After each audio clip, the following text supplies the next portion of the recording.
Hey guys, it's Bella, and in this week's lecture we are going to look at the scripts which were used during the Roman Empire. And so first it's worth doing a little introduction to the old Italic scripts in general. So the Latin alphabet ultimately evolved from the Greek alphabet, and this was in turn derived from the Phoenician alphabet, and it was introduced to the Italian peninsula by the Etruscans, and it was modified to reflect their phonology. So when the Greeks inherited their alphabet from the Phoenicians, they made the innovation to add vowels, and then the Etruscans modified it for the phonological sound of their language, and it was a version of the Etruscan alphabet which became widespread in the Italian peninsula, and which the Romans in turn would adopt and modify themselves. The influence of Etruscan phonology and their writing system affected Latin orthography in the early days of the language. So Etruscan doesn't have a difference between g and k, but Latin does. But however, early Latin, because it borrowed its alphabet from Etruscan and therefore didn't have a letter change to recognize these differences, spells G's as C's. That's why you see Caius Julius Caesar instead of Gaius Julius Caesar, And there was also actually in Etruscan a left-right reading order rather than right to left as we'd have in Latin today. The period in which Latin speakers wrote using the adopted Etruscan language adopted Etruscan script, is referred to as Archaic Latin, and it's a period which encompasses the oldest Latin inscriptions. And here is a diagram which you can find on Wikipedia of the old Italic script, and it shows their evolution from the Phoenician and the Greek. So the letter A, as an example, the original Phoenician letter is supposed to look, from what I'm told, like the horns of a bull, and there's some relationship in the Phoenician language of the A sound with bulls, I think, I'm not certain. But you can see how it gets distorted through the different Italic alphabets until it doesn't look anything like the original.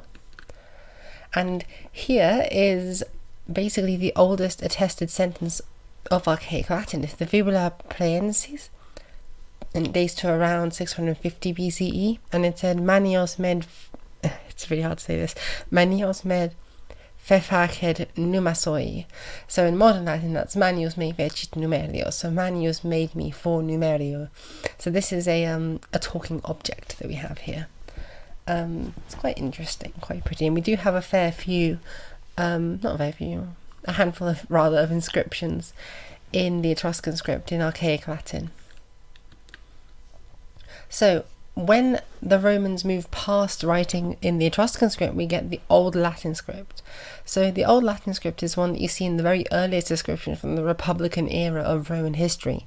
And at that time, it only has 21 characters. It has A, B, C, D, E, F, G, H, I, K, L, M, N, O, P, Q, R, S, T, V/U, and an X.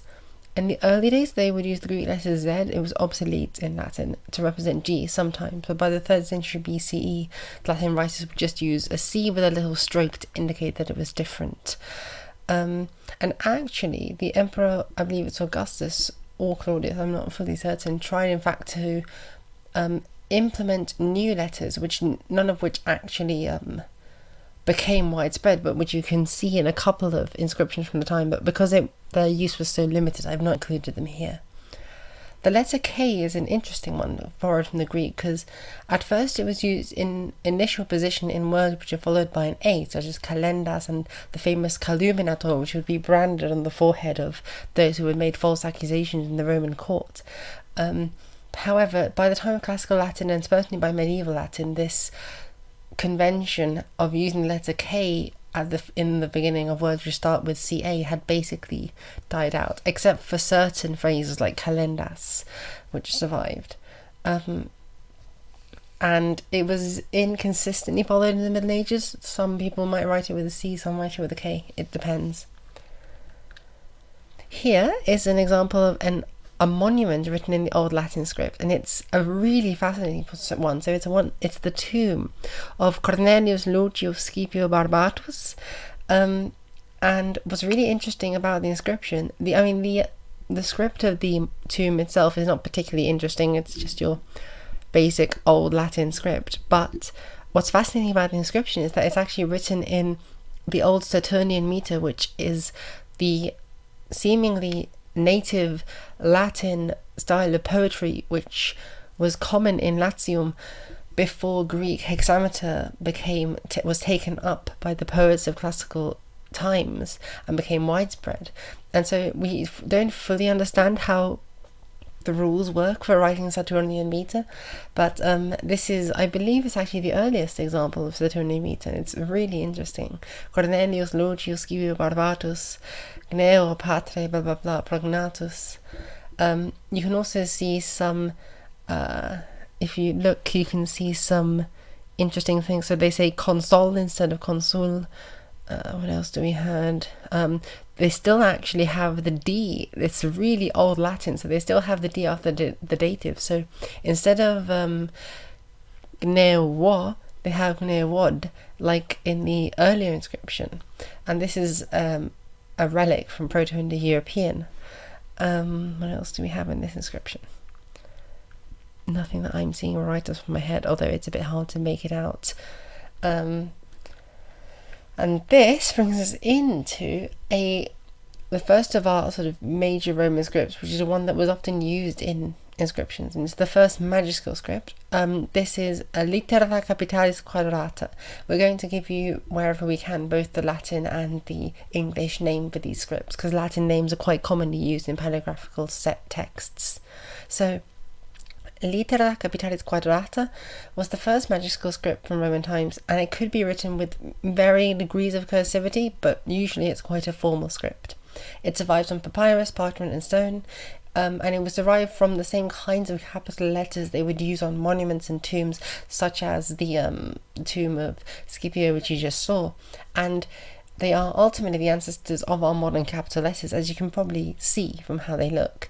It can be identified from its quite really straight edges and its like rather thin serifs, as we'll see in a second. An interesting point about Littera Capitalis Quadrata is that it seems to have already been used for Christian texts, but they would write a lot of their for older pagan and just secular literature, such as the Virgil's Aeneid, in this script. And it dies out relatively quickly once we get into the Christian era. By the time we get to around the 4th century CE, when Christianity was becoming widespread, it had basically lost way to the other Roman scripts. So here are an example of the letter forms written out. Ignore the bottom one, those are just the letter forms for wax tablet writing, which differ very slightly from the rest. But we can see here that the serifs, and these serifs are the lines on the bottom of letters. So at the end of, what do we have? At the little ends of the strokes on M, A, E, you can see just these tiny little feet almost, and those are and the H as well. These little lines, these are serifs. And in Littera Capitalis Quadrata, serifs are quite thin, whereas in other scripts they tend to be thicker. What other distinguishing features do we have?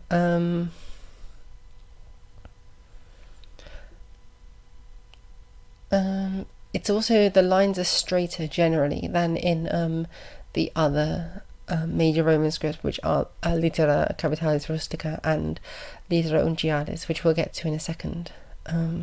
So let's have a look at an example from Trajan's column, and this is the famous script that you'll see everywhere, and you might find it extremely familiar because it is actually this is the monument which was used to model the capitals in the Times New Roman script, hence the name, that we use in all sorts of things to this very day. So it sort of lives on with us to this day. And here we have a manuscript from St. Gall Monastery with a text of the Virgil's Aeneid, and you can see how it's quite neat on the page. It's relatively square, relatively straight. It's all nice to look at, but it's also rather almost robotic, I want to say. And here's another one, again, Virgil's Georgics. We've basically just got Virgil's poetry written in the script, to my understanding at least. And you can access all of these manuscripts with the links I'm giving in there. And now we move on to probably the most important of these scripts, Littera Capitalis Rusticana. So as the 3rd and 4th century CE wore on, vellum saw greater use as a writing material because it could better accommodate the increasingly popular Codex format, and the Codex is basically the modern book, as opposed to a scroll of papyrus. And this Codex, according to my professor at least, had sort of Roman classicizing connotations even into the Middle Ages, so they saw books as sort of Roman things, which is an interesting association that I think we've lost in the present day. So because of the physicality of writing on parchment as opposed to papyrus, which is much more rigid because you have fibers in papyrus, parchment codices enabled scribes to use reed pens and feather quills to write more elegant flowing strokes, which allow the letter forms of Capitalis Rusticana and later uncial scripts as well to become more curved than the standard scripts that we see in Littera Quadrata. And with the fall of the Roman Empire, the sort of luxury Capitalis Rusticana script was no longer employed for whole books. So after Antiquity, you don't really get entire books written in Rusticana, but you do see it used as I want to say highlighting script, but that may be inaccurate. But you see it continue to be used even into the 11th century Common Era as a heading script. So let's have a look at what the letter forms look like. I suppose the distinctive forms, but if you look at the M being formed by those two, essentially almost like two A's actually next to each other. That's quite a distinctive letter of this script. The V as well, formed by a stroke of the A sort of going to one side. One thing I'm quite a fan of in this script is that so many of the letters are actually just formed from that shoulder stroke of the A, that horizontal stroke. The A has it, the M's, the N, the R to some extent, the V. It's really cool. And as we can see here, we have some very limited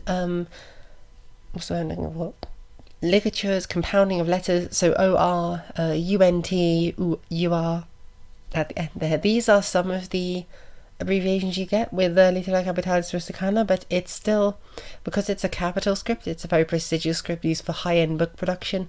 You don't often get words abbreviated or joined together in this script. So here is a bilingual Latin-Greek fragment of St. Paul's letter to the Ephesians, and the Latin speakers among you will understand why I've placed the meme below it. Non ad oculum servientes, quasi hominibus placentes. I think you know where it's going. And that's an example of Littera Capitalis Rusticana. You can see the distinctive A, you can see the M formed by sort of essentially two A strokes. This is a relatively straight example of it, but it's still, you can see the thicker serifs as well on this one. And here, although granted it's not too easy to see, but this is a picture from a illustrated, so it's got pictures, although here you can only see the feet, but it's a copy of Virgil's Aeneid, but it's got pictures accompanying it. And you can see in this one also how there's it's got a lot more sort of curvature, this script, than Littera Capitalis Quadrata. But it's not only used for writing on soft materials. This is a Roman military diploma which is issued in bronze, and it's currently on display at the British Museum. You can go and have a look at it, and it's for rewarding military a soldier for having served in a legion. It was also a common script for display in Roman times. So these are graffiti from Pompeii, and they show and also frescoes, basically like painting on the walls, and these are advertisements for shops selling various kinds of products, and I think some of these might be political advertisements as well. Really interesting stuff. You see this everywhere in Pompeii. You see this script everywhere for display and for inscriptions. It's really common. It's their fancy writing, basically. And here I've just included this as an example of what's called a palimpsest. And a palimpsest is basically where a parchment document, you can scrape away the first layer. You can't do this with papyrus or paper, but on parchment you can scrape away the top layer of the skin cells from the animal, because it's animal skin that you're writing on, and then you can reuse the parchment to write another text. And in the Middle Ages they would often do this, which means that sometimes we can recover older texts that we've lost. And actually all but one of the manuscripts containing written Gothic, the Gothic language, is a palimpsest. So the Codex Argenteus is the only one which is not a palimpsest, and all of the others, the Codex Ambrosianus, Codex Icensis, etc., all of these are texts where the original Gothic text has been erased and a Latin text has been written on top of it. So this goes to show you how complicated paleography can be and how much work we have to do sometimes to recover these texts. But the great sort of joy in it is that you can, through such processes, uncover texts which otherwise might be lost to all time and might not have been discovered yet, because there's so much material that's not been discovered yet. It's actually amazing. Here we have an example of rustic capitals in a manuscript from the 11th century, and the rest of the script you can ignore that. It's actually Anglo-Saxon minuscule, which we'll get into in a later lesson. But what's interesting about it is that Eugenia is a Roman name here, and they're suddenly writing it in rustic capitals in the middle as a sort of, I don't know, it just makes it it calls attention to the fact that it's a Roman name. So what the Eugenia Arlice far, blah blah blah. It's almost like speaking with an accent through the text. So this I included as an example of how using multiple scripts, because medieval scribes would never use just one script. They always had multiple scripts at their disposal, and they could use them to give all sorts of subtle connotations with their writing, in which you even lose this in a original language edition of the text. Like if you read a printed edition of Alfred's Lives of Saints, which is what this text is, it'll be the same type font that's used for Eugenia as for Arlice far, which are the next two words that follow. But if you're reading from the manuscript itself, which is freely available on the British Library website, you can really experience this as the medieval people would have, and I just really love it. Also, actually, right down below, in this particular case it's not quite that, but on the last two lines they're just about cut off, but we have a sentence of Latin, and sometimes if you have a sentence from Latin like from the Gospels, they would write that maybe in rustic capitals, or they would switch to a more prestigious script which is associated with Latin. There's all sorts of linguistic play that goes on with Latin and with the various scripts in the Middle Ages. Now we move on to a really horrible one, actually. It's disgusting, and it's basically impossible to read. And this is not just me with my medievalist biases. Mary Beard, I think, famously said that the Romans had disgusting handwriting, and what this script is Old Roman Cursive. And I will let you have a look at the letter forms while I read out a bit for you, so that you can get familiar with them. And you can compare them also to Littera Capitalis. So all of the scripts we've looked at thus far, these were all majuscule scripts, so they were all uppercase letters, and they're quite difficult to write quickly. You have to have a quality, you've got to be relatively slow and measured with them, especially when you think about the fact that you're writing serifs, right? So on your E's and your F's, your I's, you're writing those extra lines. In this diagram by Bishop, he's actually counted the number of strokes you have to use to the pen, and if you just think about it, for each of those extra ones, you're for the I and for certain other letters, you're like doubling the amount, or the A, you're adding one more stroke, so it's going to take a lot longer to write it. And this is a useful time to introduce a concept known as cursivity. So cursivity is are just elements in script which emerge when writing is written very quickly, and this is often the case when you're writing for everyday purposes, like you're writing a note for yourself or something like this. Now, Old Roman cursive refers to the letter forms which developed from Littera Capitalis Quadrata for the purposes of cursive writing. So the reason the Old Roman cursive forms look the way that they are is that they are accommodated to writing quite quickly. This script survives typically on cheap materials, which one would throw away afterwards, such as papyrus, ostraka, which are large bits of pottery, which would have writing carved or painted onto them. Like when a pot broke, they would save large pieces and use them for writing quick messages. Wood, such as at the Vinalanda wooden tablets, and sometimes you have them in lead as well, such as the curse tablets, which are preserved at Aquasulis in England. Sorry, in Britain. The most common writing material on which older Roman cursive would have been written would be wax tablets, and this is where you have a board of wood, and then you have wax on top, and you use a wood, metal, ivory stylus to scratch the letter forms into the wax tablets, and then you can leave it on there for a bit, or you can scrape it off again and write a new message when you need to. They were sort of a bit like tablets, and like we use them today, in the sense that they're your personal, almost like electronic messenger thing, except obviously they're not electronic.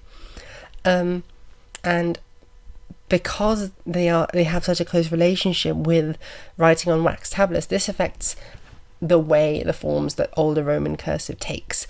The main medium in which any script is written is going to vastly affect how it looks in other media. So Litera Capitalis Quadrata, because it's quite square, because it's written in stone, but that's the reason it's often so straight lined, like runes almost. Whereas older Roman cursive, because it's written on these wax tablets, it's one of the reasons why it does have a greater tendency towards straight lines as well, because these are easier to carve into wax. It's one of the reasons also why it tends towards sort of, shorter lines. Basically, it's smaller as well. You have less space in one of these things. And so on and so forth. So if we go on to look at some examples, this is a really interesting example. This is tablet 292 from Vindolanda, and it's actually the earliest writing that we can attribute to a female scribe. It is a woman inviting, I believe it's her sister, to a birthday party, and if you look at the bottom right hand column, it says Vale Soror Mea. Meam. Wait, is it Mea or Meam? I think it's Mea. Vale Soror Mea. And I know it's really horrible to read, but you can just about pick it out. And yeah, that's just so cool that we have the earliest writing in the Latin script attributable to a woman. Here's another one, and it's a papyrus deed of sale for a slave boy. So this is a more fancy version of the script. On the third line from the top, you can make out the words nomine, and then that's erban, I think, or something like this. No, nomine aban, that's the one. Quem euticens, and I can't quite make out the rest of that, but it's like somebody by the name of Abbas who Eutychus maybe bought, or so and so. And here we have a really cool one. So this is a papyrus fragment from Oxyrhynchus, which contains portions of a text by Marcus Tullius Cato, which is now lost. So I don't know the exact process by which it's identified as Cato, but this is a text that we don't really have. We just have like this tiny little fragment of it. So when you're reading this, you're reading text which really nobody else has known before, and I can make out the word ex bellis in part of it, and yeah, it's just like from battles, and yeah, it's just really cool to me that we can recover ancient wisdom like that. This here is quite an interesting one. So it's one of my favorite kinds of documents that you find in papyri is these phrase books. So this is a Greek to Latin phrase book. So it's a phrase book written for a Roman soldier going to potentially serve in I believe the Western Empire. So it has Greek terms for it, and it also gives the Latin term equivalent of those terms, and it's written in Old Roman Cursive. And I just love how they have these little phrase books like we have today. It's really fun. And as you may be appreciating also from that very disgusting example, maybe disgusting is cruel. I tried to pick relatively nice ones. It's quite a difficult script. You do have to do a lot of work to get good at reading them. That's why papyrology is its whole own subject. There's nothing I can do about that. And now we get on to later Roman cursive, which is, I believe, the last script we'll be looking at today. And this is essentially what it says on the tin. It's older Roman cursive, but more time has passed. And so, as old Roman cursive was used for the writing of charters and papyri, and particularly for bureaucratic records, it became more refined in various ways. And so, it's the principal defining characteristics of later Roman cursive are greater ductus can be seen for the first time with looping pen strokes. Now, ductus is just where you can see the process, where the pen doesn't quite lift off the page. You can see the way that a person's hand is moving as they're writing. That's what ductus is. You can also see ascenders and descenders being more clearly distinguished, and later Roman cursive leans more towards being contained between 4 lines instead of 2. And lastly, like in later Roman cursive, you get very common ligatures, and these ligatures are often retained well into the 11th, 12th century. They become very important. It is a relatively sparsely attested script, and the sort of last little gasps you see of it are in the papyri charters of the Merovingian courts, which last until, I want to say, the 7th centuries, but I'm not certain, so don't hold me to that. You can see the later Roman cursive letters there. You'll notice that they're more curved as well than their older Roman cursive counterparts, again because they're writing on softer media, that being papyrus, and so they can be more curved, and also because they're writing even sort of faster. This is the handwriting of a scribe who's writing tons of documents every day, so they need to be fast. You don't really need to know distinguishing features, because one of the things you need to be able to pick out as a paleographer is distinctive letters in a script.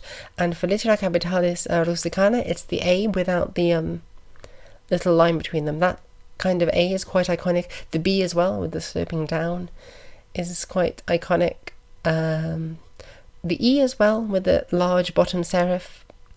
These are on the M as well. That's it, with the 2 strokes. Those are the really classic letters that can help you identify Littera Capitalis Rusticana. There's nothing that looks that similar in the other scripts.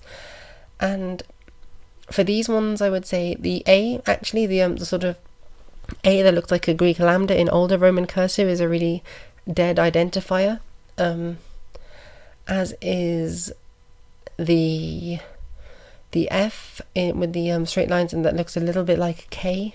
What else do we have?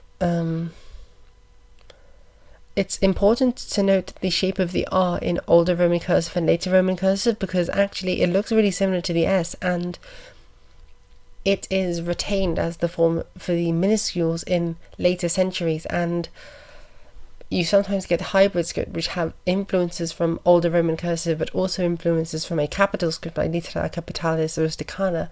So you need to be able to recognize the letter forms which come over. But I'm telling you now, for the sake of convenience, that the letter forms which most commonly come over from cursive are the S, the tall S, as you see there. That looks a bit like, not quite like any letter we have, but it's tall and it goes above the line. And the R that looks, in older Roman cursive, it looks a bit like a T, but it's not a T.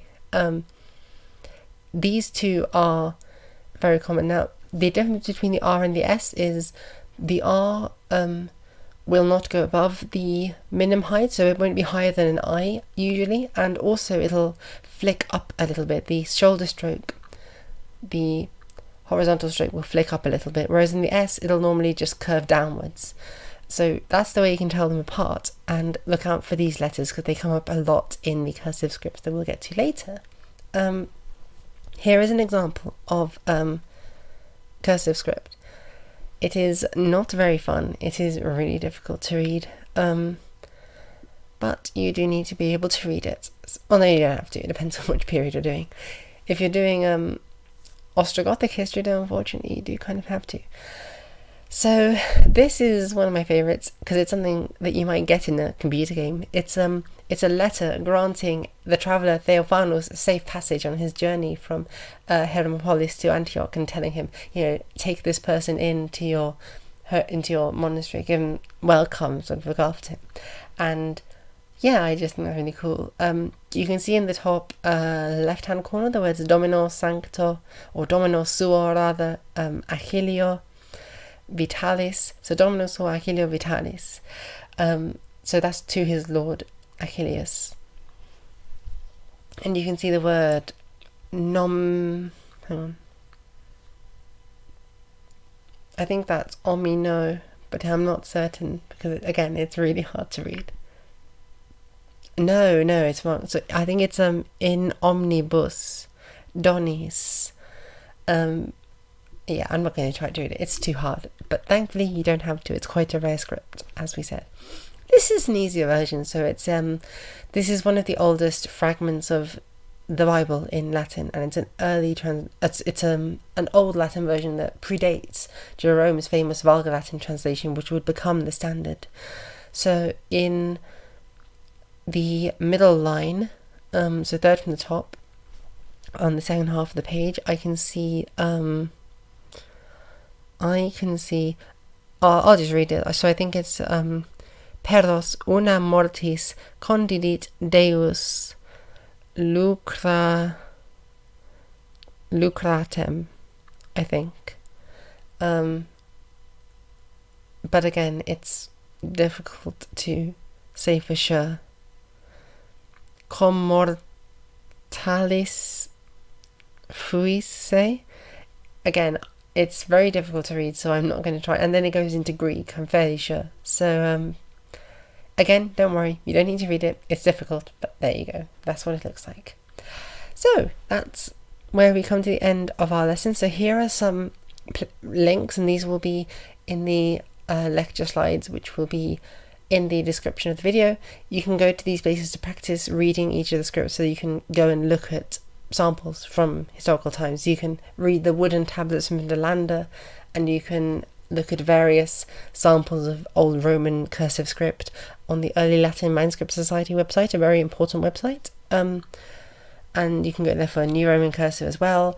And I've given you a link to the Vatican Virgil in rustic capitals for you to do.